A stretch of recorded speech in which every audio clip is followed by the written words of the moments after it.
Dans les jours sombres où nous sommes, où bien des valeurs spirituelles ont été perdues, où l'activité des puissances des ténèbres est particulièrement active, et l'œuvre des esprits séducteurs manifeste.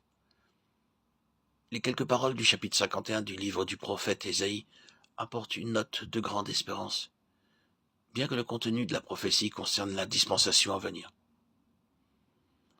Alors que nous touchons à la fin de cet âge, Dieu maintient envers et contre tout son témoignage par un petit nombre, et cela à chaque génération, attestant ainsi que le Seigneur a détruit les œuvres du diable. Et par ce reste, Dieu travaille à conduire cette dispensation à son terme, afin d'introduire celle du royaume. C'est par Sion que Dieu ramène les captifs pour les consoler et les restaurer intérieurement. Que le Seigneur nous trouve en Sion, la cité du grand roi. Écoutez-moi, vous qui poursuivez la justice, qui cherchez l'Éternel. Ésaïe 55, 51, 1. Qui sont ces hommes qui poursuivent la justice? Et tout d'abord, qu'est-ce que la justice? Dans l'Épître aux Romains chapitre 3, verset 23, Paul déclare que Dieu a montré sa justice par le sacrifice expiatoire de notre Seigneur, l'agneau sans défaut et sans tache, lui, le saint et le juste. La justice divine est donc incarnée en Jésus-Christ.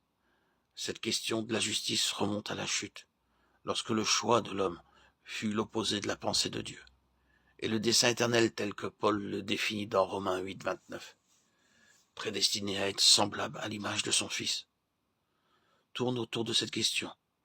Sur quelle base Dieu pourra-t-il accomplir ce dessein? La réponse nous conduit à regarder au Fils de Dieu, venu pour accomplir toute justice, pour mettre Dieu à sa place et à la seule qu'il doit occuper dans sa créature. Christ se présente à nos yeux intérieurs comme un homme dans lequel tous les droits de Dieu ont été recouvrés et par lequel il définit et exprime sa nature. L'apôtre Paul, dans sa lettre aux Éphésiens, déclare à lui sur la gloire dans l'Église et en Jésus-Christ. Éphésiens 3, 21. La gloire est l'expression de la nature de Dieu. Elle se définit en termes de pureté, limpidité, transparence. Elle demande et réclame la justice dans l'homme racheté.